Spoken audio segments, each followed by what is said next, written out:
I have spent thousands of hours learning and building with AI. I've also spent thousands of dollars. This video is all of that condensed for free. At the end of this video, only your imagination will stop here. And even if it does, don't worry, we will break the barrier with several more use cases. Let's get started. In my previous video, I walked through several tools and services that you need to set up. I have added the link to this video description and it will be very helpful for you to go through it first. However, that doesn't stop you from following through with this video. Before we build anything, I want to be straight with you about something. I have built an application 14 times before. Yes, 14 times. Because I kept losing directions, I kept eating bugs I couldn't fix, I kept starting over. Those were the early days. The tools weren't as good and neither was I. Everything I'm showing you today came from those failures. The workflow, the tool choices, the way I think about breaking a project into phases, all of that came from doing it wrong many times, not the first time. So if you hit a wall during this video, if something breaks, if you get confused, that is normal. That's the process. Don't quit, rewind, try again, and that is how every builder that I know actually start. One more thing before we build. There is no ultimate workflow. There's no single best way to do this. And what I'm showing you today is what I've used consistently, and again, something for you to start with. Start with something that works, then optimize to fit the way you think. What I can tell you is this: clarity matters more than any tool.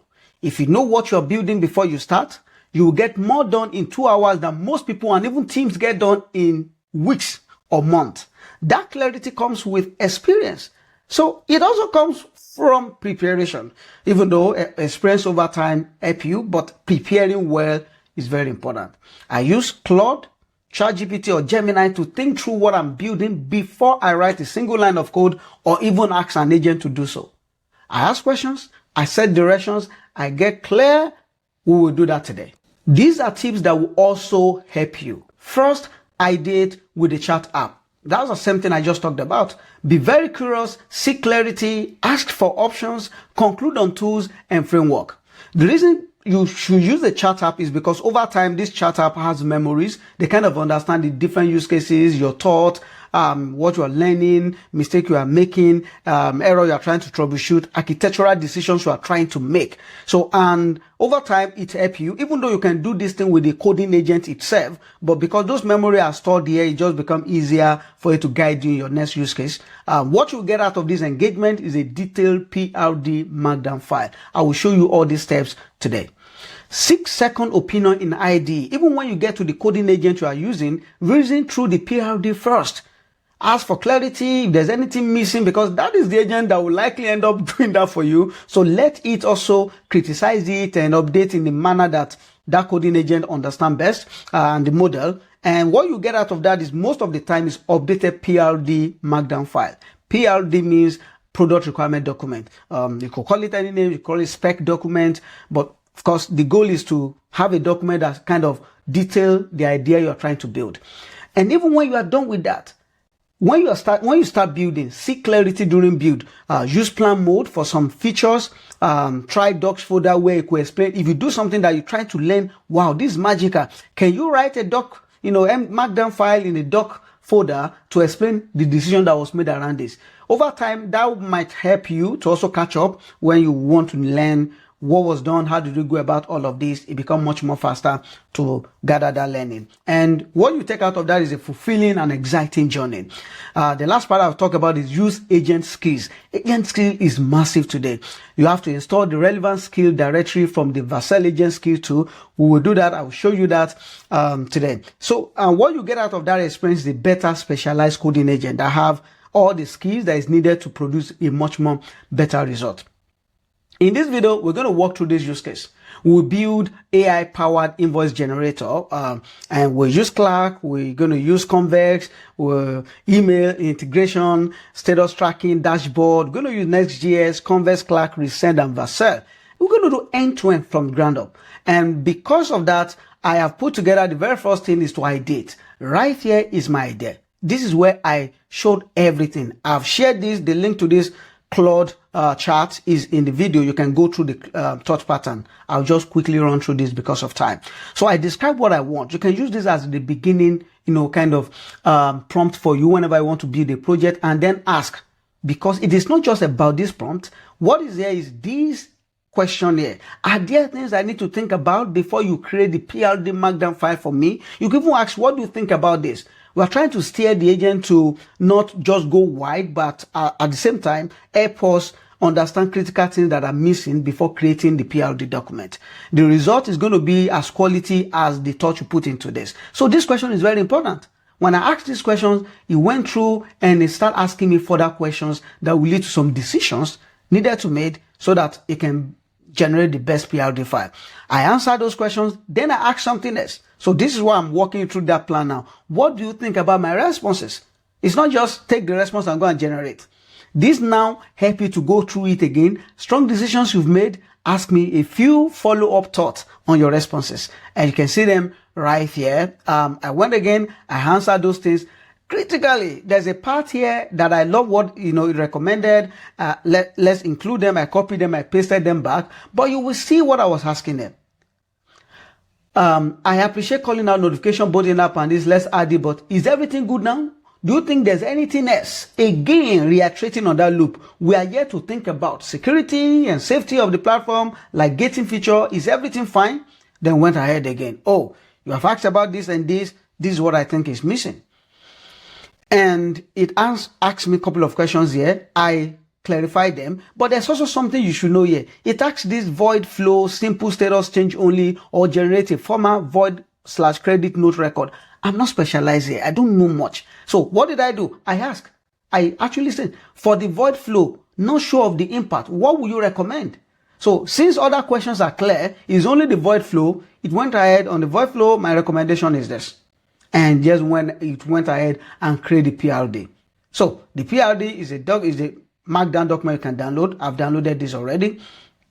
Now, this is important. This is why I'm taking time to walk you through this, is because it is important. When we get to the coding session, we start seeing how easy it will help us so that you are not just directionless when you want to build something. And you are not expecting to give one shot. Don't mind those content online. Give one single prompt and just build a full-fledged application. There's no learning through that process. But this one is, as you are becoming good with building solutions, your critical thinking is also improved. Your understanding of technology and the software development lifecycle becomes much more, better. You are compounding those skills upon each other. Even though a use case cannot achieve that, but you will learn through this a lot. So, then I also asked, there was a decision around PDF. I was just clarifying that. Last part I want you to see is where, is about design system, because we never talk about this. Then can you write this? Okay, I also asked you to write the PDF choice decision as a markdown file. After that, I went ahead and copy images that I downloaded from Mobin. Mobin is another tool I will introduce you to. If you go to your browser and go to mobin.com, even without access, you can easily check latest screenshot of different apps and platforms. It gives you inspiration and idea. If this design style is what I want, I will open this in a new tab. I'm going to see different screens. Oh, I like the layout here. If you want them, you download each of those images. And that's what I did here. And I gave you about 10 of that you should go through it. Don't copy. Do not copy any of the text there. I don't need you to do copywriting thing. I only want you to study the topography, the layout. It's not even the best use of words, but it understand what I'm trying to achieve here. And that is why it's practically, helping me to create another markdown file that kind of follow the design pattern in the design so that it could look really nice. Okay. It also depends on the model you are using for this coding, because the model will determine how good and best it will come out. But again, when you have these instructions, it guides it, make you get the best possible result. Can you see several minutes gone in this video and we've not even tried to build anything yet? Good. Because when you get this clear, it's going to go a very long way. So back here, we are ready to build. Don't forget, I've already created these resources that I'm going to use to kick off. I have a couple of things that open up on my tab. One is my GitHub. In the previous video, we've set all of this up. So you have to create a GitHub account. Two, Vercel. We have created Vercel in previous videos, so you might have to walk through those things. We have Convex, which is our database and backend services solution. Again, thank you guys. I see you have used the referral code. I'm also adding it here, and drop yours, because when you drop, if you do not see anything like this, just create a simple Convex project. It will automatically show you this, and you can copy and drop in the chat so that people can also click on it and use it to create their account. What that does is it just boosts their limit, even though the free tier is generous, but it just boosts what you have to offer with different new limits, so you can have much more solution deployed there. We also have Clerk. Clerk is the backend authentication solution that we are using, and I have right here.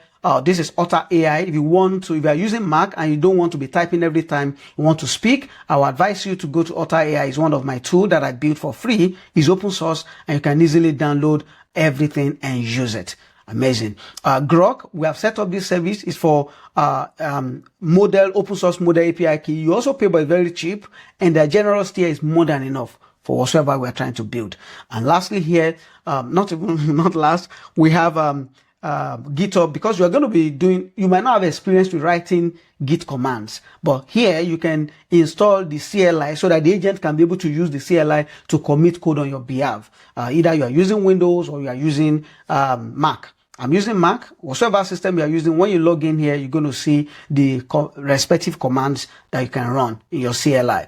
And here, this is skills. I love the Vercel team. They're the one that comes up with skills.sh. And right here, this is the command, npx skills init. It's going to allow you to see 86,000 plus of skills that when you download the relevant one, your agent can use them and do things best.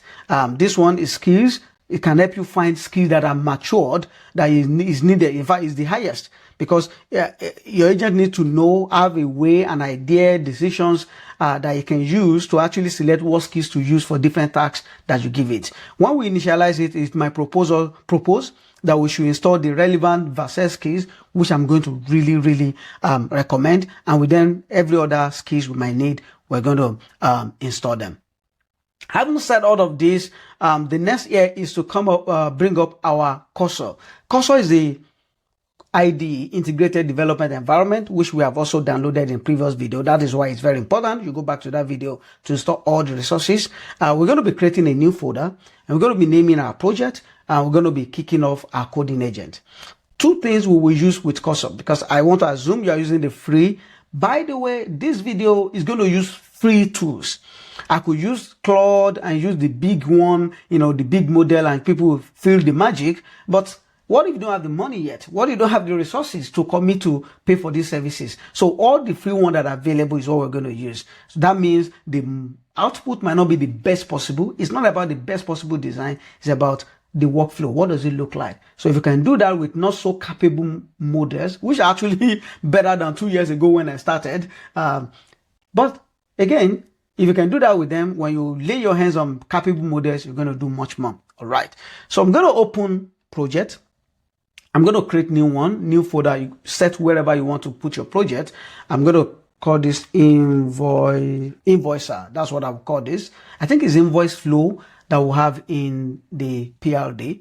All right. But I'm just going to call this invoicer. Remember, I also quickly talked through this. If your cursor is showing up like this, I don't like mine in this form. I'll come to these settings. I'll click the agent. No, okay, actually, we need editor. Editor is what I need, not even the agent mode. So that I can prompt here, which I don't need. And I have to the left where you can see your folder now and see every code that is being generated. In the extension, you should download Codex. The reason why we're downloading Codex is because it's from OpenAI. It has a free generous tier. Even though you are on the free OpenAI, you don't have paid ChatGPT account. Even that free one, you can still use it. It still have some good limit for weekly. I have 100% now that you can use. It's not the best, but it's the same model you have access to, and it's going to save us sometimes when we're having probably difficult issues, troubleshooting some bugs. All right. So download that, and it's going to prompt you to sign in with your ChatGPT free account to sign in. If you have paid, it's going to give you much more every 5 hours limit reset, and you have a generous weekly limit. ChatGPT, OpenAI are doubling this limit till April 4th thereabout. So if you are watching this video before that time, get grounded, do something. All right. After this, in the last video, we installed Open Code. Open Code have free coding tool, coding model. So we're going to also use that because, in fact, majority of this is going to be from it. I'm going to open my terminal. I'm on Mac. I'm opening terminal. If you're Windows, remember, it is Windows sub Linux system that you will use. That is WSL. It allows you to install Open Code, Cloud Code, and the rest. We can't use Cloud Code because it doesn't have, you need to have paid subscription before you can use Cloud Code. But OpenAI make their own different. So in case you are just running command line or you are running PowerShell and you are typing Open Code and it's not coming up and you are seeing error, that is why you need to come over here and look for WSL. It just make that installation and access easier.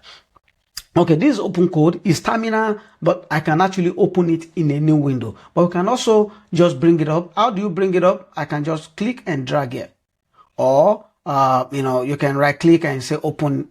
If I come here just to show you, if you right click and say move terminal into editor area, it's going to move it up here, just like that. Or you drag and drop it there. All right. So this is Open Code. Don't worry. I've not used Open Code to build something end to end. I'm just, because I need to use this. I need to use something free that can give us generous tiers. And this is one of it. Build with Minimax. Okay. You will learn through this process. So first, if you type models, it's going to give access to different models. We have Big Pico, we have Minimax M2.5 free. That's what we're going to use. If you have other subscriptions, you can use that with Open Code. It's just like Cloud Code, but the open source one that community are building. And that's fantastic. It's amazing. All right. If you look at the video, escape. If you look at the video, right now it's almost 12 minutes, going to 14 minutes into this video, and we've not even done anything.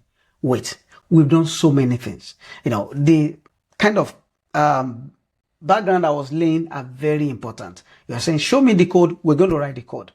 What we need to do, we need to move the downloaded PLD file, the system prompt MD, which is markdown file, system design, we move them here. So I'm just going to go to my file system and go to downloads and look for system design. I'm going to click on them by selecting them one by one. PDF choice is one of it too. So I'm just going to drag this here inside my folder. Oh, this is, don't forget, OpenAI is one opening. So I just need to come over here to my, here, not the Open AI Codex CLI. Go back here and drag it. Okay, we have the three of them. And I'm going to ask question first because I need to see clarity. Is this thing good? Is it okay? So I'm going to ask by tagging those files. We have design. It's going to show me those things. This one, we have invoice, and we have PDF. I'm going to say, go through the markdown files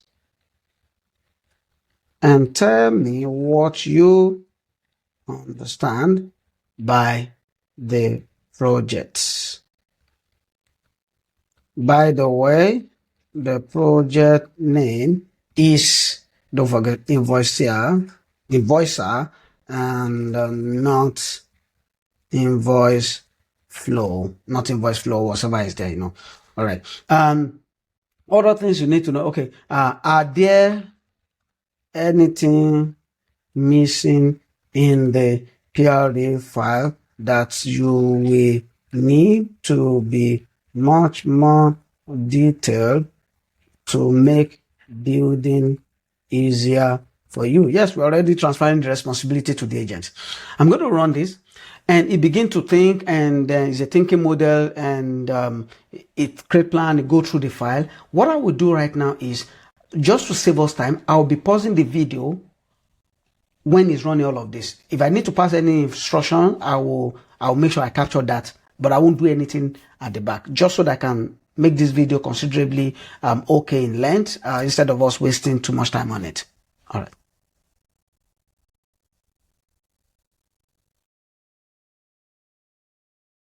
All right, it got back it got back with very helpful missing information to make building easier. I will add, it made about 12 different recommendations. So what I will do here is I will ask it to kindly update the PLD file with only, I'll just say, the important recommendations,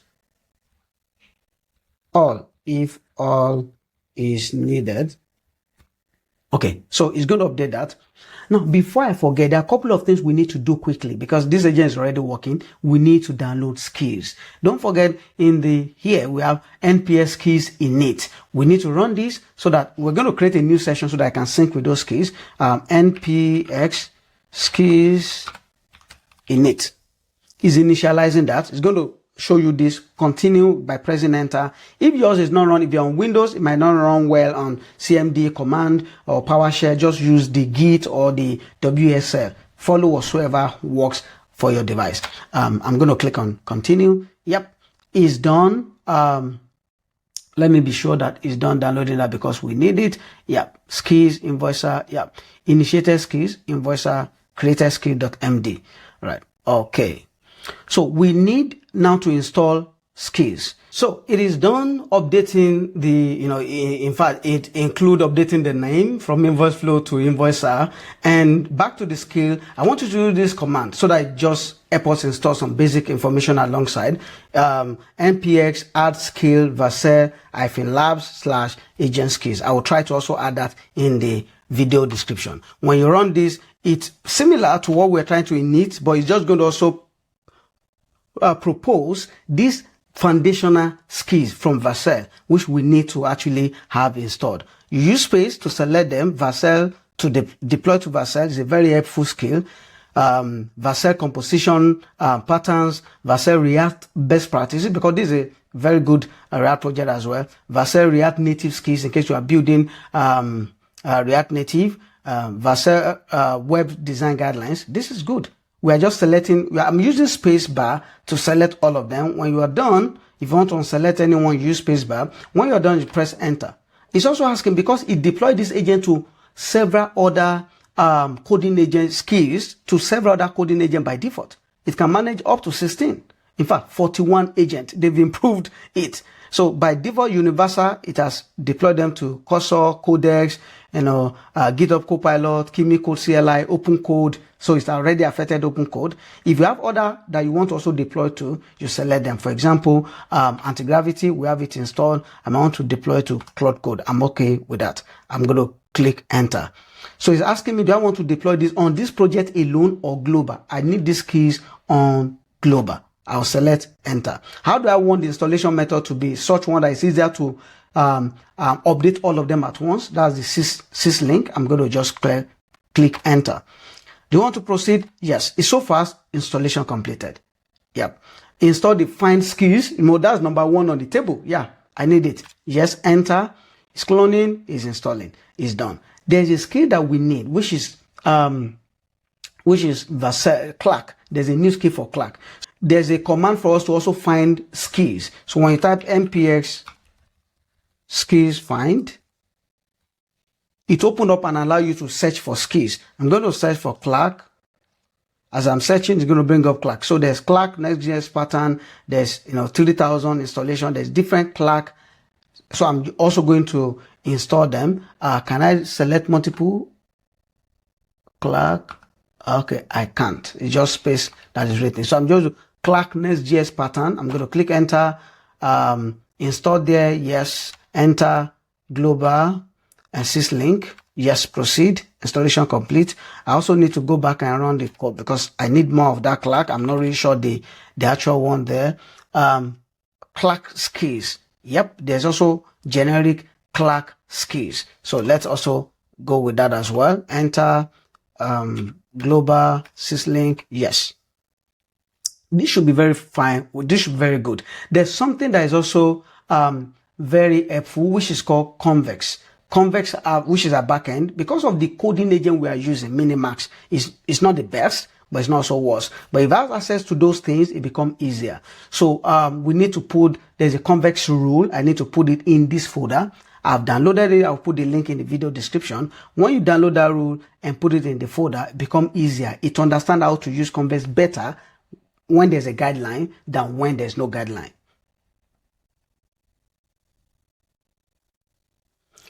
And right here is my convex rule. I'm going to drag it and put it there. So there's a convex rule.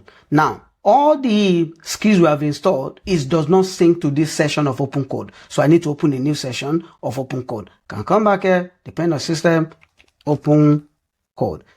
This one will sync with all the skills now that have been asked. And then I can, of course, drag and drop and place just up there. And I can close this session because this has updated what I need to update. And yeah, I'm back here.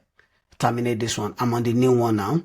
Remember in our workflow, I shared this with you. We have done ideating. We have 6-second opinion. We have downloaded agent keys where we will see clarity when we build. So there's, we are now moving back to the, coding fix. I'm going to ask something. Because I can't trust exactly how this agent will build things. So I'm going to give a prompt instruction that you should also use. I'll just put that here. I'll put a prompt here. This prompt simply says, when I press it now, you're going to see the full prompt. After scaffolding the project and installing dependency, pause. In fact, I'm going to escape first. I'm going to escape. Yeah, there's a reason for that. Because it has the tendency of creating a subfolder for you instead of using the already existing folder, and that might cause issue. So I'm going to go back here. What I've done is just to put the arrow key up. You can recall the last thing there. After scaffolding the project and installing dependency, pause. Tell me to run nps convex dev, because there are 2 different integrations you need to do. Set up your convex at the back end, set up Clerk, connect them with the keys, and then they continue to do scaffolding and connect. If you don't do that, it might try to do it, but you still miss out many things in between. And also for you to see how you connect your authentication service to the other services, this is why I'm sharing this specifically. So once I confirm that is done, pause again and tell me to go to the Clerk dashboard to create an app, activate the convex iterations integration. I will show you all of this. I say, let's just say, do not create a subfolder for the project. Set up the project in the root folder. Very important. While it's doing that, I will go and create Clerk keys or the Clerk setup application. When it's done, it's going to ask me to set up Convex. We'll do that.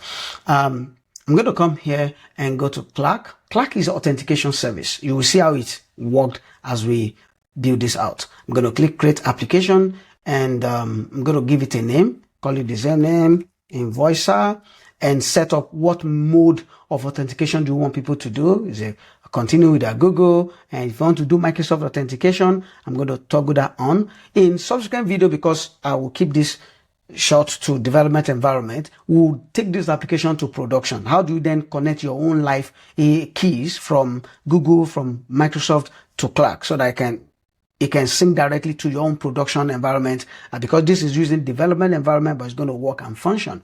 If you want people to use email, that's why we have email here as well. Just click on create application. And the application is set, right? And when you come down to configure, you're going to see all the keys you will need, especially when you come down to API keys.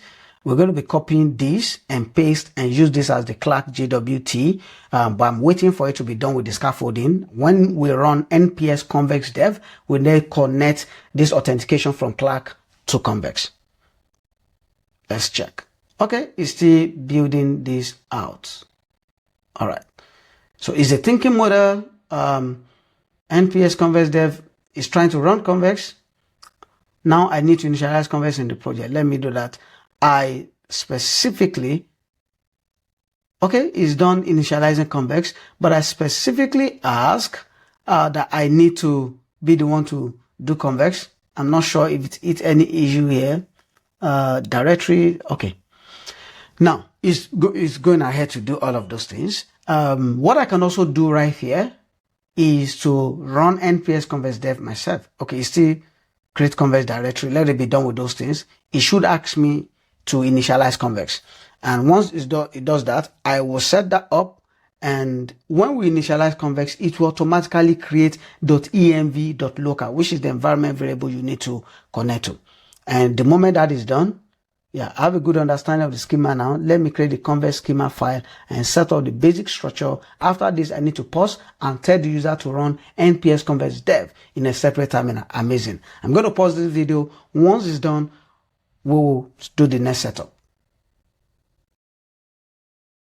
Sorry guys, I hope this recording will not stop halfway, but this is it. Before I even click on stop, it came up again. It was done. It's asking me now to run nps convex dev. If you have not done this before on your machine, it's going to ask you in a terminal to log in to nps. Yeah, because I've logged in now, otherwise it's going to open up in your terminal and ask you to log in. Because you have created convex account, it can sign into your convex and you authenticate. Then it's asking me, would you like to configure, create a new project, or choose an existing project? If I'm not doing this, in fact, as a matter of fact, I'm going to cancel because I had promised that this has to be from fresh. So npx, I'm going to npx convex logout. Let me log out so that it's prompting me to log in. All right. So let's go back to nps convex dev. This is what you will see. Yeah. Welcome to Convex. We would like to log into your account. Start with an account, run Convex locally, or log in and create. Choose the login or create an account. It's going to recognize your system username, which is, this is mine, TheOyinbooke YouTube, YT. If you want to name me something else, I don't need to. Just press enter. It's going to show this, that you need to go to auth.convex.dev/device and put all this code there to finish logging in. I've tried it on Windows in the past. When I click open browser, it doesn't open my browser.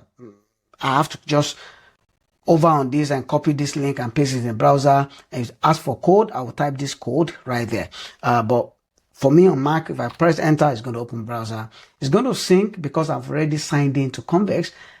Click confirm. It's set. So when I'm back here now, you can see it's syncing with my browser. Have I done my confirmation? Yes, it's done.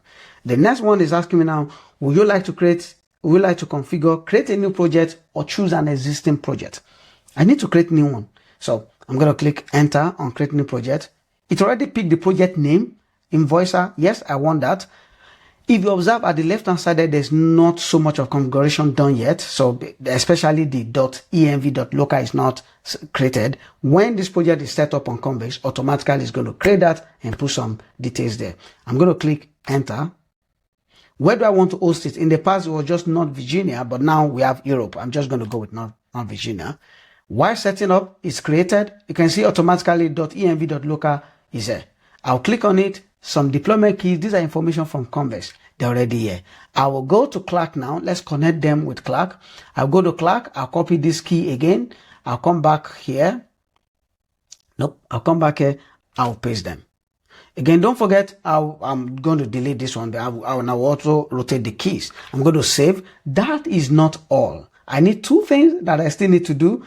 I'll come back here to Clerk, go to Sessions, click on JWT template, add new template, look here and create convex. In the past, when all of these were not involved, we used to create this convex ourselves, put some numbers here, and all these are populated now. We used to add odd equals to user in the past, which is the odd convex, the audience is convex. But just click on save. You don't have to do any of this. This is saved. So it's synced with convex, but you need something again to do with convex.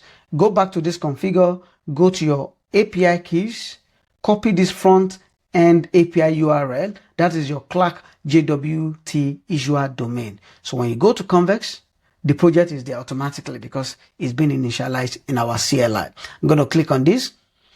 And these are database functions, everything. Convex does all of that for you. Go to settings, go to environment variables, click add. I'm going to say Clerk in capital letter because I've done that before. So let me just click here. In the past, just make it easy to bring it up. Clerk JWT Azure domain and paste that value here. When I click on save, it just link your Clerk to Convex. When I come back to my browser, it's set. And again, I also you don't even need to set it here, but you can still set it here, Clerk _JWT underscore usual underscore domain, yeah, equals to paste the value, Control S to save. So it's connected. So I can go back now to open code and say, I am done running MPS Convex dev, and I have added all the keys from Clerk. Click enter. Kindly proceed with the setup.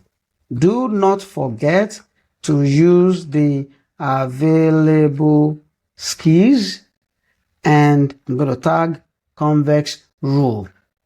It's very helpful, so that I just want to be sure that you can use all of those things. Click enter. Now it's going to continue. I will put it on a pause. If there is anything that you need, as you can see already, is skill Clerk. It's trying to access those keys and every other thing it will need. All right, I'm going to pause and then we'll come back. Okay, just before I do that, do you see it has created a very detailed to-do on how it will build this up phase by phase, one by one. That might take some time, probably a 20-minute iteration, but I love this. This is also the same thing that plan mode will do for you in Cloud Code and OpenAI, Codex as well. When you have a very huge kind of feature build, it just creates to do and start working on those to do. Okay, let's put a pause. We'll be back when all of this is done, or when it asks for something, or when there's a need for me to clarify or share something with you. While I'm taking that pause, go ahead right now and comment. How are you finding this video? Are you finding it helpful? What will you like me to work on next? Don't forget, you need to share this. You need to truly practice it. Okay? I need to call this out as it was running still on step 2. It has permission required. I have to click on always allow, and I need to confirm so that you are aware in case it bring that up. We are not done, but it's almost halfway done. I just want to encourage you to please, if you find this video helpful, like this, share with others. Especially share with your friends so that I can become accountability partners in growing together. Share with people. I have other options to make this video easier for me. It took me about 8 days to build this. I have options by just giving the prompt the way I want to do, just flow, use the paid tool that will get probably things done faster. With just one single prompt, build out everything for myself. But I want to show you the flow. I want to go through the rigorous part. I want to, so that you can practice and walk through each step. Encourage me by watching this video, continue to watch, build out, make sure you build something. Is very important. And the third point is by sharing. The first thing is not even to like and subscribe, and no, is to watch and build. Once you do that, that gives me so much joy, because I want you to also experience the fulfillment of building something. I'm sharing this because I'm like, wait, instead of me writing the code, an agent is doing this. It kind of gave me time to give you that motivation you also need. And that is why I'm just taking few, seconds or a minute or two to just speak this word of encouragement and also ask for your support. All right, let's get back to this. So it's building. So it has ticked many of these to-dos. If you observe the MPS Convex dev that will run in the terminal, it's just like you are running your backend service, connecting to your database. It's showing an error. That's because most of the things that has been done, some of them is affecting it needs to build admin page. Whoa, it shows that it's done building. Now, even when this error is there, we're going to cancel, run it again. If the error comes, I'm going to copy and take back and say, this is what I'm facing. It might be 1 or 2 fixes that it needs to do. All right. Okay, it's summarizing. Wow. Okay, perfect time to kind of continue. So I don't need to pause it again now. Okay. Now I also need to fix. Oh, it recognized the error. It's fixing that. As that error is being fixed, you will observe in the terminal, once anything that hits the convex that has to resolve the error is fixed, the convex will rerun because it's real-time. It's going to rerun again and sync those changes. If it's something that has no error, it's going to be fine. You see the tick sign. If it has error, it's going to also show something like error, which we can always copy and return back and ask the agent to fix. Okay. I think it's going to take some time fixing this. Let's just pause the video and save that time too. I made a very good decision to pause this video so that each step can complete without also altering anything, so that anything I will say or I will do, I will make sure that part is recorded. Because it's been running for over 10 minutes and it hasn't been able to fix Convex issue. It's so surprising. Oh, I think it's trying to make an attempt now. It's so surprising. And what I'm trying to do is I'm trying to show you that even if this model, okay, I think it's trying to build, is struggling, if it's struggling with Convex, what I would do is to spin up right here, Codex. Codex will do so well with it. In fact, we have the 5.4 now, which is magical. I could even go ahead and just use 5.3 Codex, so that I'm not even sure there's extra token. Let's do 5.4. I'm just going to type, I am struggling resolving Convex for this application. Can you thoroughly go through the code base using all the skills available and figure out what the issue is? I also have a Convex rule. I'm just going to tag the Convex rule in the file. Convex rule is a TS2 file. So do not fix anything yet. It's best not just copy and say fix this. I'm going to send this. It continue to work and go through the code base to understand what is happening, what this guy is doing. And if this guy did not fix this soon, I'm just going to go ahead and kind of stop it. But again, I can even stop the terminal clear, so that even if I want to copy the error, I can be sure what exactly the error is. NPS Convex step. Okay, it's okay. This is the error. Okay, I can expand this a little bit and see there's a couple of things that is not resolved. It's already checking and is finding out what this will likely be what will solve it for us, because this guy is just struggling with this. I will escape twice, escape again to interrupt. So let's interrupt that. Even though it's the midst of the code editing, is still fine, because this guy, if he's able to troubleshoot that, is going to solve it. Sometimes when we are building like this, even Claude 4.6 Opus, we find some issues so hard that probably for different reasons, for human too. Remember those days where I started as a data scientist building machine learning models. Sometimes I still need someone to look over what I'm doing, or I look over someone else's work and then, on top of their shoulder. These agents are still not a perfect, goals that you give a prompt that will get everything done. So sometimes you take this one to another model, because there's no one super model that triumphs all.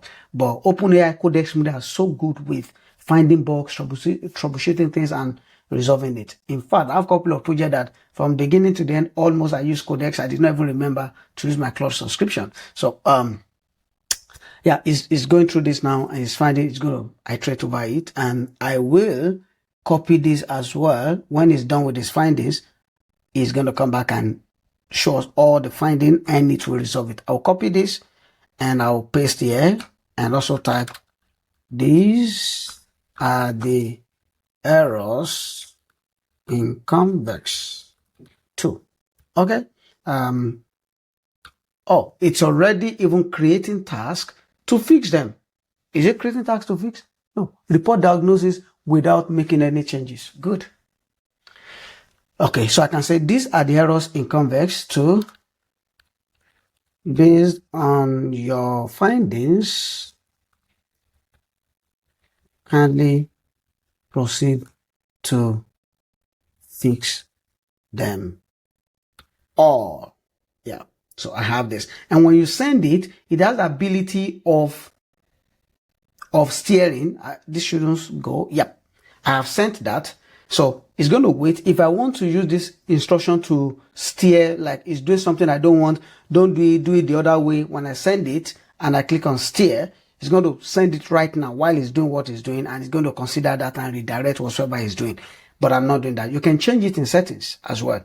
But I want it to finish this finding and go ahead and work on these issues so that I can pause the video, and then when it's done, we'll see. Hopefully it's able to solve it quicker. So I'll give a pause on this video now. Like I said, when it was done, that instruction went straight to it without me pressing anything, and is moving now to fixing the issues. Few things I want to call out here on Codex. If you are starting, I'm sorry that I didn't share this early. If you are starting, if your permission is on default permissions, whenever it's trying to run some things, it keeps asking you for permission. You're going to click allow almost every time it's running a new command. There's a way you can always say allow for this type of command, so that whenever it's running the same command, it will not ask you. And there's another one that is just per command. But I've already set this to full permission. If you also want to check what limit you have left, if I click on this local kind of PC icon and click on rate limit, you see, with all the things it's doing, 92. Whoa, we could have even built everything, with this advanced model. But again, why not just use the approach we've taken is the best? Because if you can build on this add one, I was hoping if I had more hours, I can still use Minimax 2.5 to actually resolve this. But I need more time back to be able to edit this video and release it out so that I can catch up and build. So that is why I'm just switching now to Codex. It's still free that we're using. Codex, even though it's premium, but we don't have to subscribe, so that it's something accessible to you as well without paying for any service.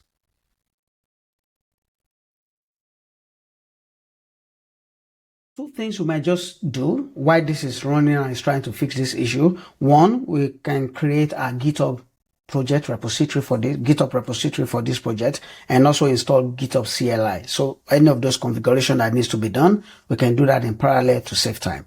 I'm going to navigate to GitHub. We'll go over to GitHub. We have created that in the previous video. Under repository, you might land here in overview when you log in. Under repository, I'm going to click on new, or wherever you find yourself, you can always click on your profile and find this page and click on new. And I'm going to call this invoicer.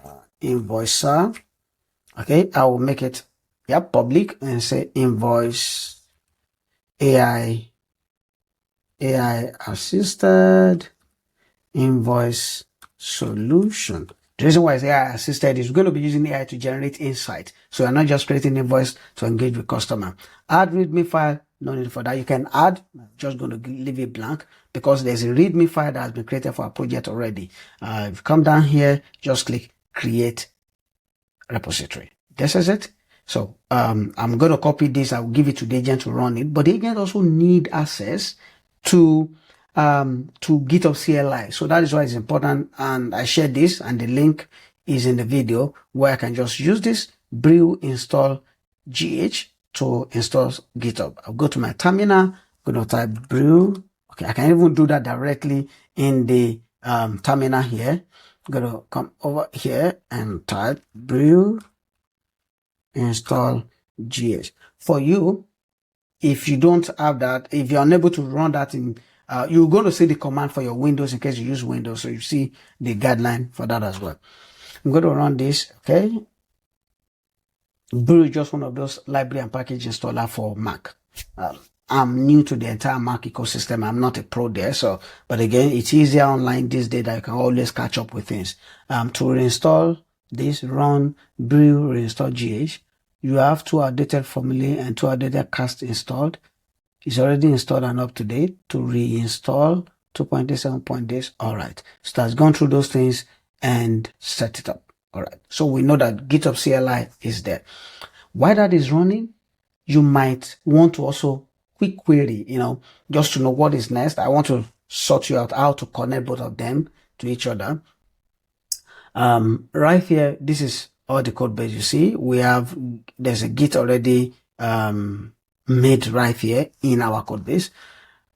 But we have all of this, which is the code that you want to commit. But Git Codex is still the bug patch, it's a context mismatch. Okay, it's making bug update. If I come back here to see if there's any update, there's none yet. Okay, we hope this will work soon. If you come here and toggle on cursor to the right, your agent appears here.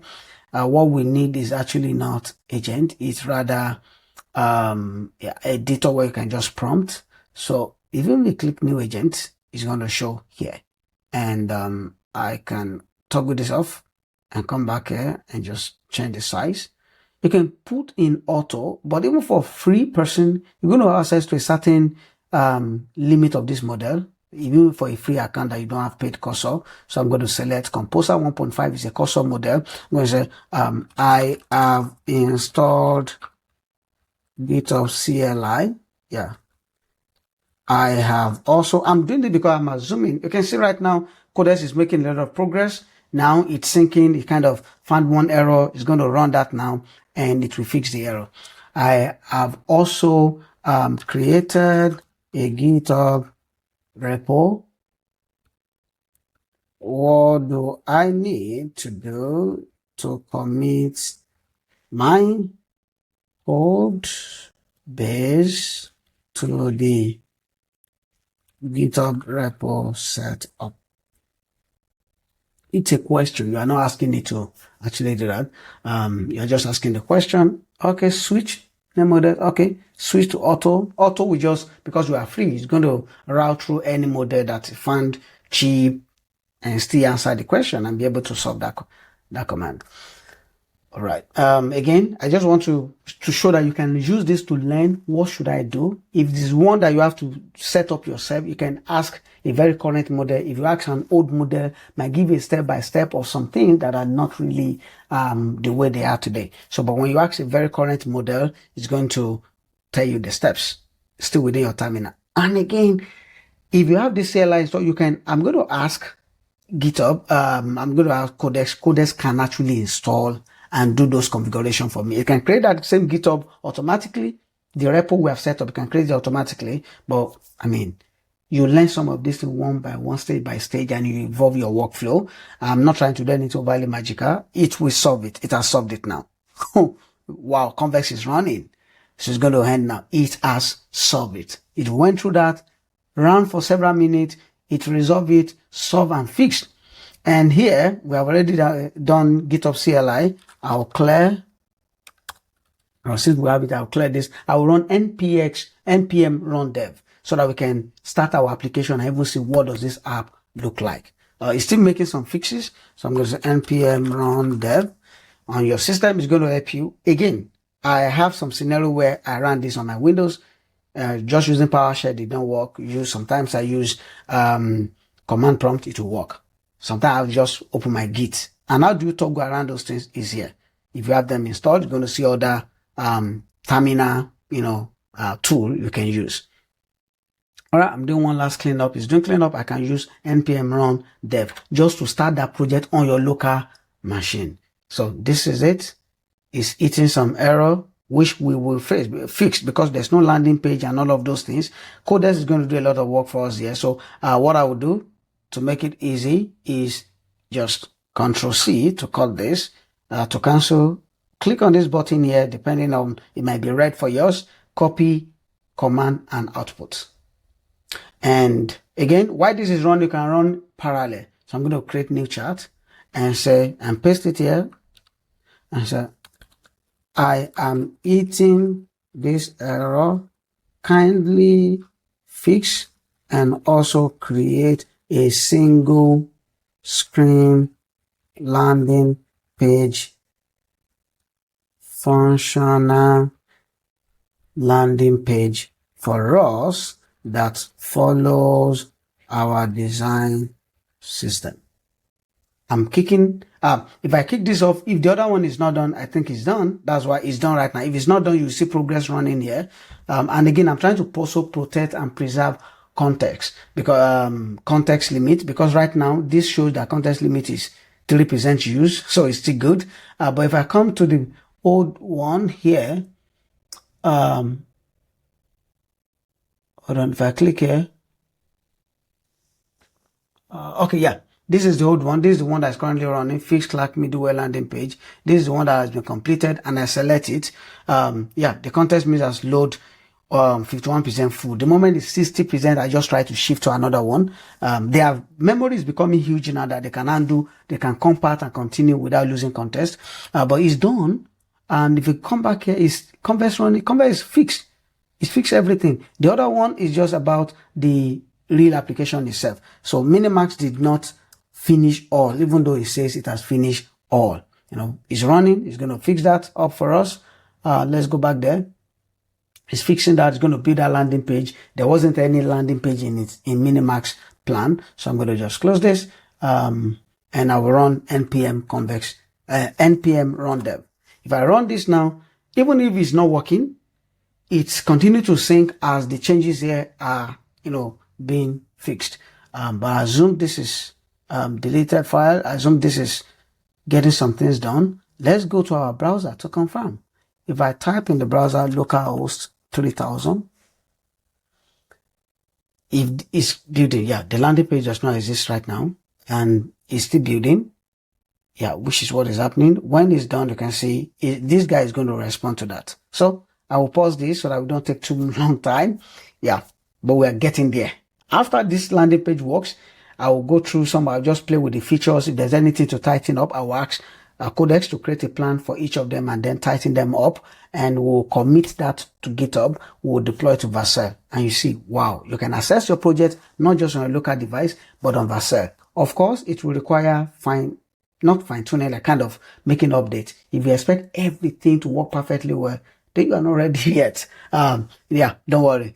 You will be frustrated with some of these things, but this is now where they fix this, fix that, make this look like this. That's where it comes in. But sometimes you might get a really good functional solution. If you can go through all the features that are not working, describe them and explain why they all need to, the agent needs to rethink how it's building and make sure these things work and consider edge cases. If you can fine tune your prompt like that, it will go a long way. I see a lot of progress being made. It's compiling. There's a 200 success notification. If you go back there, if anything is done, yeah, don't worry, it's going to be done. And when it's done, we'll be able to see that. So I'll pause and I will come back when everything is running well. So I still kept to my promise, even when I would have just done something, cancel and re-render. I want it to be there. It's done running. And it says it has fixed all of this thing. npm run build works. But if I come over here, okay, it shows this. I will close this. I'll come back here and just Control C to cancel the running time, and I clear this. The reason why I love clearing is in case I want to share the error code. I don't want to mess up copying everything above. There's nothing magical there. Run npm run dev again. Okay, this is running. There's no error, but let's see if the page will compile and we're able to access it. Localhost 3000. Whoa, okay, it runs. I want a single screen. I see what is happening here. Okay, we don't want anything. Again, you can come back and say, let's now make this the best possible landing page. Don't worry. Is it functional? Yes. This button is not visible. We're going to update that so that the text on the button should be working. But let's click on what should be get started. If I click on it, will it sync? Yes. It's working with Convex. It's working with Clerk. Remember, when you come back to users here in Clerk, there's no user here, so that this is real-time working. If I click on Google, I'm going to spin up Google authentication in still Clerk providing this for dev. As long as your project is in dev, even if it's live, awesome. It's signed in. There's an error here. We're going to find that out. Fail to authenticate, copy this and give that to OpenAI and paste and say, I was able to log in, but got this error. Kindly fix. We are getting there. The major part that wastes your time. Okay. But when I come back here and I close and click on dashboard, let's see if dashboard route is accessible. Yeah, it's accessible. The reason why this error is there is it does not sync with Convex. The user has been created, but Convex could not see the user. So if I come back here and refresh, the user will be here because Clerk is there. If I go to Convex and reload, just reloading here. Okay, there could be keys. Oh, there's secret key that we also need to add in Convex, environment key. There are a few environment keys that are not in Convex. So this key, Oh, there are a couple of keys. Let's just keep this simple for now. Copy this, and copy this and just put that in Convex. Instead, I don't have time to add and copy paste and paste. This is already there. Remove it, save all. Convex in the terminal will kind of run to sync the keys you have added. And if I come back here to the app and reload, yep, you see, it's because there are some keys that are missing or could it be that I've added the missing provider config. Okay, two things were working at the same time. It fixed this, and also Codex fixed some things with us too. All right. So what that means is now we have a basic invoicing application. The dashboard is there. The invoice page, is built. The client page, is built. Analytics page is there. And AI Insights, which we're going to use Groq API to achieve, is there. Settings, amazing. We also have even profile, business, invoice default, tax settings, the branding, so that you can select different color for each of those tenant templates, and as well notification. This is amazing. It's not the best possible. And for example, the text color on create invoice should have been white, so that it's visible, but it's not there. But you can see it's also not bad. You can select client. Again, it means you can send invoice to client that you have not registered. You must have created client. That is not the flow. We need to be able to create, send invoice to someone that you've not registered before. So meaning when it comes to client, you have to set up a client before, and client setup is not even working. So let's copy this. I'm going to run this command to just mention the things I caught. It's going to fix them all, and then it's going to run, it's fix that, so that can be our basic MVP before we deploy. Come back here. I can still use this token limit, this 30%, or I can actually start new one. I have couple of issues. You need to fix them all. Okay. One, users need to be able to generate invoice for clients that are not already created. So when creating invoice, they can choose existing client or just manually enter the client's details.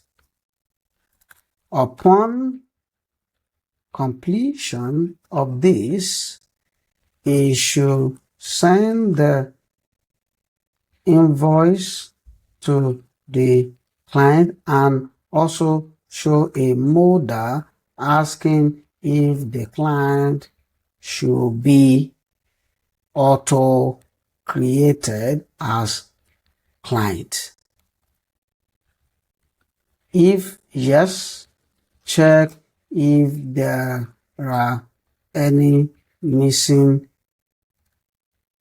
information, ask for them, and make optional fields optional, then click on create, which will auto create the client. If you're wondering, why did I think about it as I'm typing, this thing come with experience. Okay. So just flow in that thought process as well. Number two, I'm going to paste that, currently the clients, it has pasted that link I copied from create new client. The create new client flow is not working and completed. Come down here, new line 3. There are some UI mismatches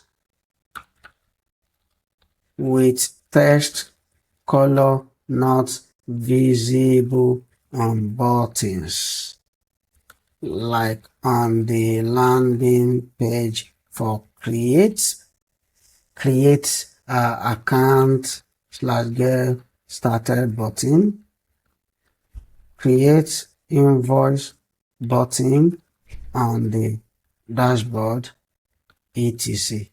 Inspect and fix those UI discrepancies. 4. I also, because we've not tested thoroughly, want you to go through other features already built that are not completed yet, just like we discovered for create client. Create a comprehensive plan for all your discovery and the issues raised and fix them all. This is an opportunity for you to set this permission to full access if you have not done that before. You see how you continue, you evolve. This is going to take some time. Let's also check our limit. Despite what we've done, 80, we have a long way to go. We could have built this all with Codex, but it's also very important that we go through that experience. I'm going to trigger this and I will pause the video so that, you know, it might take a couple of minutes to get this done. I'll pause the video. We'll come back when it's done. Let's discuss briefly the thought pattern so that you can kind of learn something from here. I intentionally want to share this. It went through the code base and it was doing some critical thinking. It reviewed. I've confirmed this is a fresh work tree. Okay, let's move past that. The client list exists, but I haven't found the actual new client implementation yet, which usually means the route is missing. So I've confirmed a broader pattern. Several links point to routes that do not exist yet, not just the client creation flow.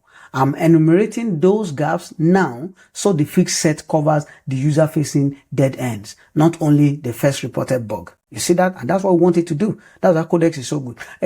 Opox will do similar thing too, but I just feel so comfortable with the depth of bug and feature discovery that Codex will do. The main gaps so far are concrete. Missing these things, despite the UI linking to them, plus invoice creation currently require a saved client.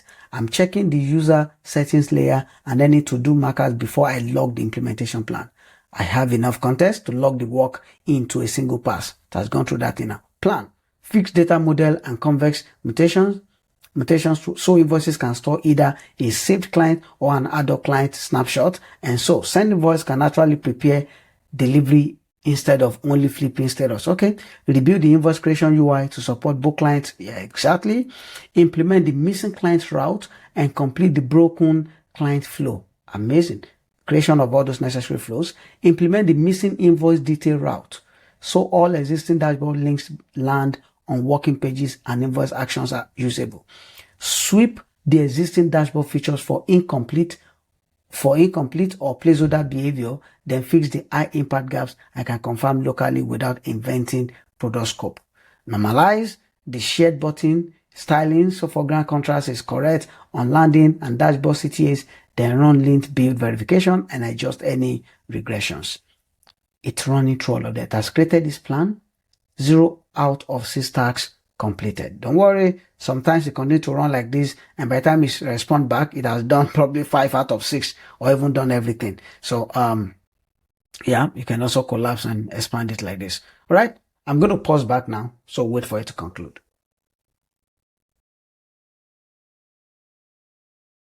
I went out, in fact, I went to make food because I kept checking. It took almost 25 minutes thereabout to 30 minutes for this to run. But it's saying it's done with all these things, but also recommend we have Resend API key. Resend is the service provider for the email service. I'm going to say test key here. We've not generated that yet. Tab.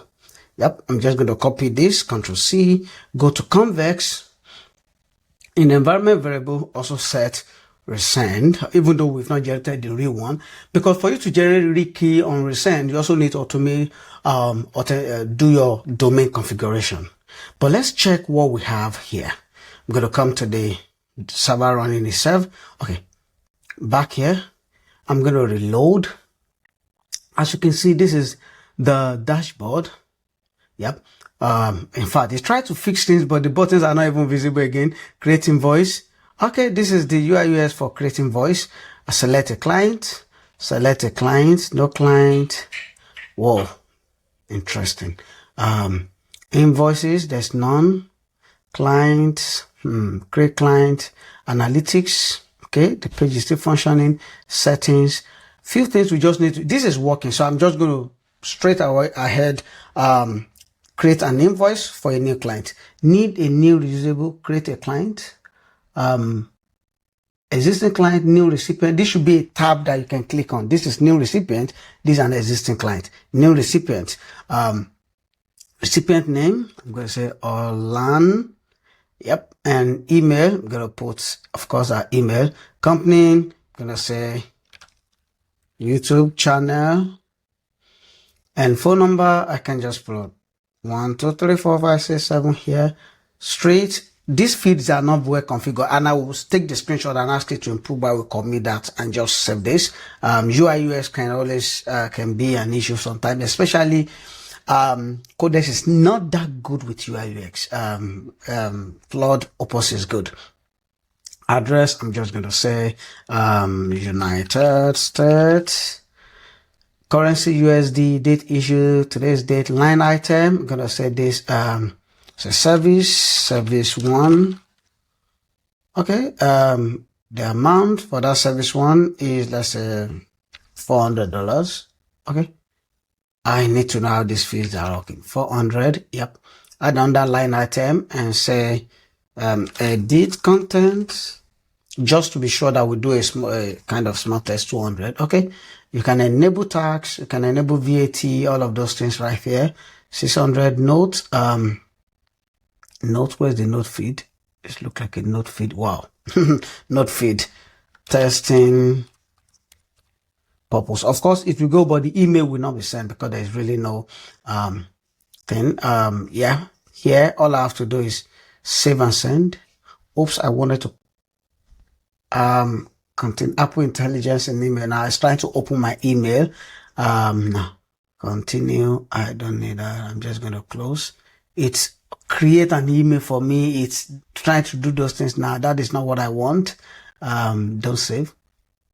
Then it's asking me, yeah, this is the person. Address is optional note that I can actually create as a client. Okay, this works. I need to take a screenshot of this.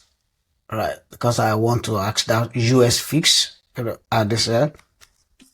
I'm going to paste back here and say,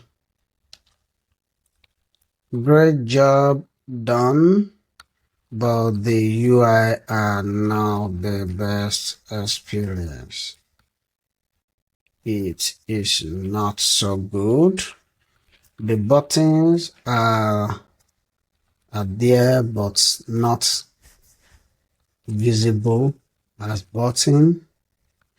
Only tests are the tabs for creating invoice from client or new client is not the best experience. The tab is not showing as tab. The form feeds are the worst type of form feeds that I have used. The invoice should be okay. I will send this. I will add more screenshot, but let's come over here and just create client so that we can see the client creation experience. Okay, it's created. It's saying sent, void invoice, mark paid. Okay, I'm just going to also take the screenshot. The more you can provide as feedback, the better it is. Yeah, the invoice should be available to view as PDF on the app. Lastly, it looks like all pages where there needs to be buttons are not showing. Just the text on the buttons are showing. So I'm going to also come back to invoices. and say create invoice. Let me take this page as well. The more we could provide, the better it is. Yep. There are models that are good with UI. Gemini 3.1 is good with that. For example, I need to take this page so that we are reporting this thing. It has an idea. This even affects buttons on the landing page too. Kindly, I'm not sure that I didn't check this. Okay. Please fix this and we should be good. All right, so it's going to fix that. Again, we are using their model that are capable for different things. If I've wired on, you can make it intelligent by, if you have built something, if Claude has built this, for example, and has followed that to the core, it can follow that design system and be able to build more. But again, even when you provide this feedback, it will be able to also do something. Just to let you know that it took longer time. Say we were starting from 84%, 83 or 84, and it has gone to 64. Meaning it took almost 20% of the limit to get to fix those issues, but it fixed them and we're good. I'm not going to keep layering tweaks on the current button. So yeah, it's just going to fix it. Once it's done, we will deploy. And our goal is to connect it to this GitHub repository. I'm going to, again, as far as you can, take screenshot and inform codecs and type whatever you want to type there is going to really set things up for you. I will assume that it's going to fix that button so that I can set the next set of instruction. While it's doing that, you can come to new one. I said, I have created this fresh GitHub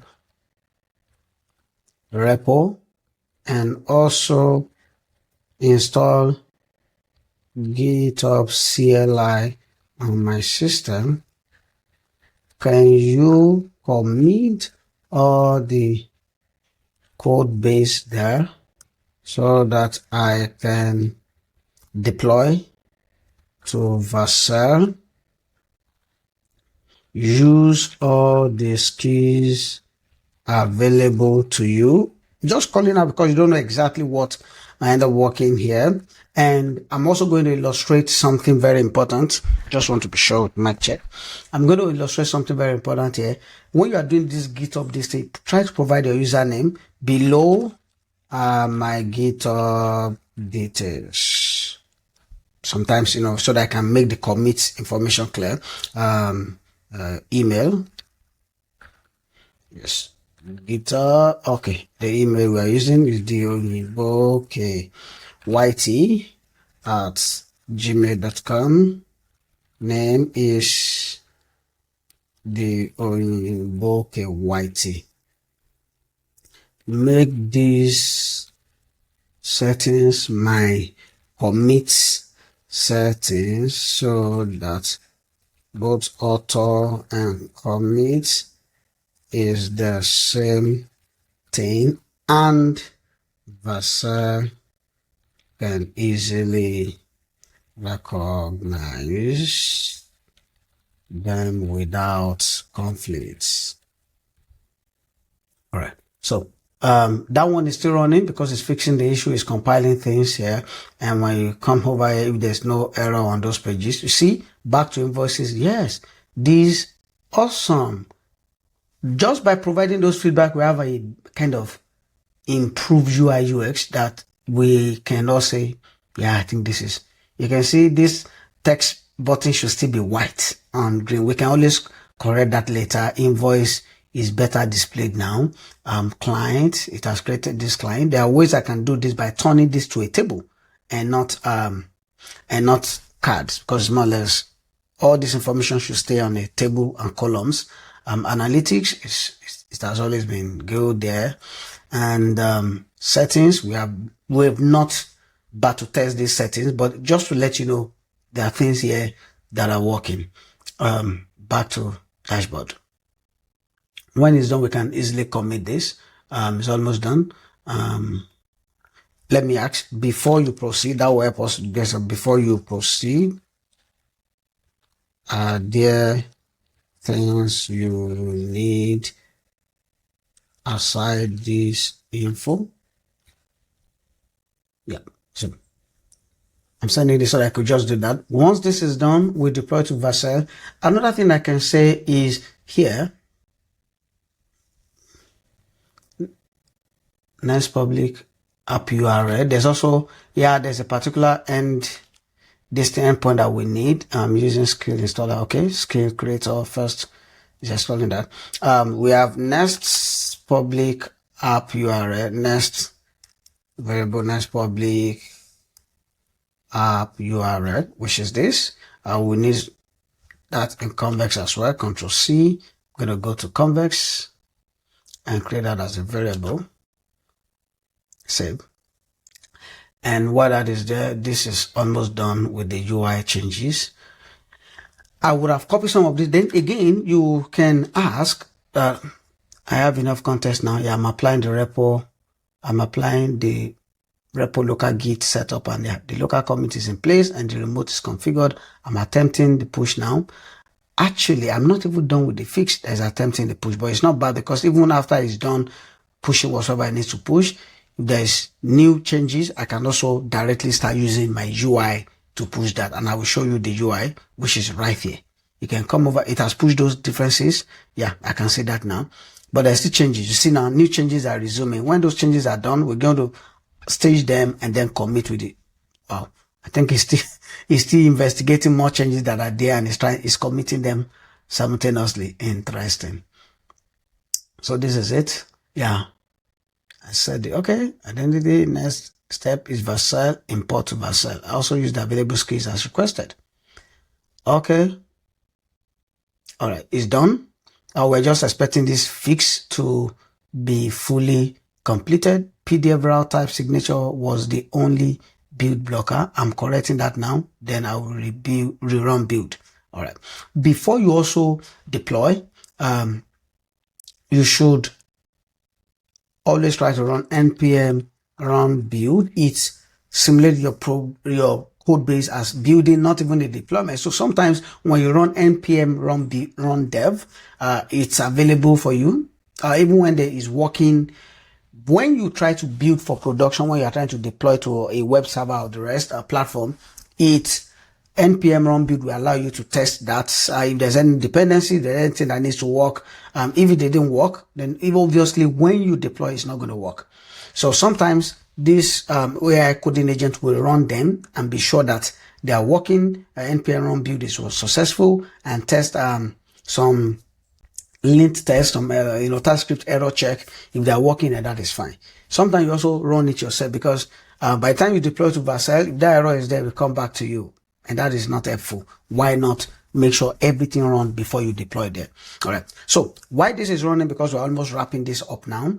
Even when Codex confirmed that is done, I will still run this npm run dev. Okay. Rework the interactive. Okay. Fair enough. And when I run that, I'm just summarizing what we've done. We have kind of walked through some of the steps. It's done now. I can run this.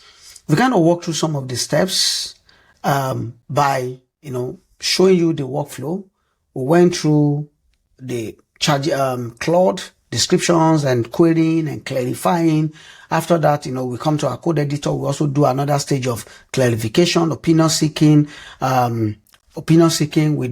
We've not done all this seek clarity during build, but I was asking questions, but not saving them. What do I need to do this? Do you have all this information? We use agent keys. We tried the free open source, which was not the best, but of course, we're still able to get this done without anything. This whole project is not complete. The second video is where I will take my time to test all of this. I will write out if there's any error, I will not fix it. I will wait till the next video and fix it in that video that will release. And it is in that video where we're going to configure resend so that you need email. You're going to configure resend so that you see how the email works. And it's also that video that will take it to full production. So 2 things before we connect to Vercel. I'm expecting this build to be successful. Yeah, build is done. How do you know? You will know when all of these things are there and there's no error. It could show you some warnings, but this does not have any warning. It's fine. Everything works. It's a light application. So again, let's ask. I am about deploying to Vercel. can you separate my environment variables for the ones to add to Vercel and those to keep on Convex? I know what I need to do. These are very few environment variables. I know what I need to do. But how do I just tell you when there are more in your own solutions or in future solutions you will build? There may be more. How will you identify? You can ask questions. Again, this is environment variable. This is development. When I'm going production, I already know those things. So none of this that I'm releasing is something that is secret. Some of this, you shouldn't let AI have access to your environment variables. Some secret key might be exposed. For example, your OpenAI key, if you're integrating to any of those services. So, but it's, you exercise caution there. If you want, I can turn this into a copy and paste checklist for this. What I would just say, just rearrange my environment variable using markdown comments. So you're just going to rearrange them. That's what I want. Saying we need Vercel, we need Clerk, we need production. We don't have webbook. We don't configure webbook yet, because for you to configure webbook,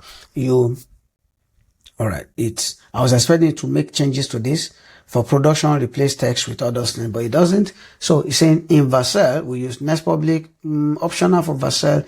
The only one that goes to Convex is Clerk GWT Issuer domain. Wow. Even this Convex deployment is only needed for this. So this Clerk GWT Issuer domain is what only goes to right there. App URL. I'm going to copy every other thing here. Control C. I will deploy Convex. I will delete Convex deployment.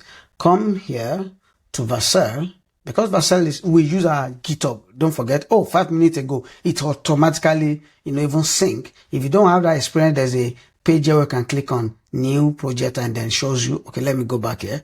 So maybe it will show me that. Okay, you might see something like this. It might be different experience. They just updated their UI, just like a week ago. You come here and click add new project, and it's going to sync with your GitHub. This is the only GitHub account I will connect, and then import.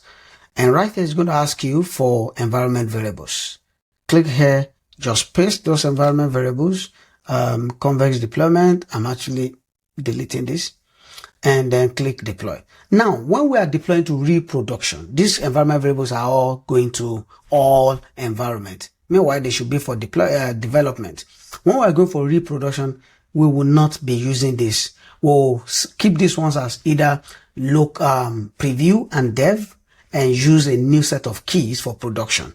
So, and your main branch become your production. We're going to create a sub branch, another branch on GitHub, that anytime you pull something. Okay, let me refresh this. Okay, it's deploying already to Convex, but let me see if there's no changes that are yet to be committed. Oh, there is one. So I'm going to, if it's not a breaking change, it will deploy. If it's one that is breaking, Convex, Vercel will, okay, see Vercel had error now. Most likely, first, let's complete this. I'm going to come by clicking on plus, you have staged it. You click on this bar icon, it's going to summarize the changes you are trying to make, and you come over here to this drop down, commit and push, because that's kind of connected them together. Yeah, it's done. It has pushed it. So when you go back to your GitHub, see a new build will start running. That one failed, but a new build now is running. Just running. And you go back to Convex, Vercel. Even though this failed, you can go to project. It will show you a red sign that this project, is not successful, but click on deployment to the left. You see the one that has failed. This failed. This new one is building. If it's the same error that is yet to be fixed, then this guy here is going to also fail around that time, a few seconds over that time. And we'll just copy the code and give back to Codex is going to fix it. But I guess the component that is missing is what has been fixed, and it's going to be successful this time around. And once that is successful, you have a link you can now share. Again, there are some element that might not go through, because if there's a webbook that needs to sync, because it cannot sync with your local computer. Oh, 53 seconds and it's done. So we've been able to deploy to Convex. And Convex give you this URL, invoicer.vercel.app. Vercel give you, not Convex, Vercel. Invoicer.vercel.app. This works, including connecting to, I'm going to close this one so that you know we are not on local dev. If I click on sign in, it's going to bring up Clerk. Click on Google, click on this, your username. It's going to sign in and you see the record we've already created. No issue. Go back to dashboard. You have them here. You can, this is big. I can reduce this. Yeah.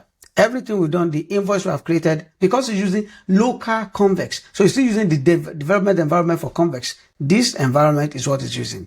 When we are going, we can go to users. What you had is one user. When we are going to production, we change this to production. We'll go to Clerk. We create production instance, and we're going to do those settings. So that way you are deploying to dev and development is also production is production for you. But you can see, you can share this with friends to use and pass you feedback and continue to iterate. When you are ready to go to production, you go to production. In the next video, we'll complete this whole experience. Wow. Remember, this is not to build that perfect solution. For example, there's so many things I would like to tweak here, but do they really matter? For example, when you sign in or register, it should redirect you to the dashboard automatically. We could do that. But why should I spend extra time doing that? Over time, you will learn and improve on this. Nothing is stopping you again. As you can see, nothing is stopping you. I'm glad that you watched this video up to this point. Thank you for your support. It's encouraging to see that you are following through and you're going to build something. Don't forget to comment. Don't forget to share if you find this useful. Subscribe and yeah, the next video will take it further from here. If you have any questions, please add them in the comments so that I can consider them in the next video that takes this thing from what we have here, fix all the issues recognized. I will show you a trick. In the next video, I'm going to show you a trick, very helpful one that takes away the work of a kind of QA testers. I don't know what you say that. Either automated one and even browser automation that can do this testing for us and troubleshoot. In fact, I might use it to test all the features, ask it to report the issues it found, and I will do a fast screen recording so that you can just see, oh, this is how I did it. All right. Okay. Thank you so much and see you in the next video.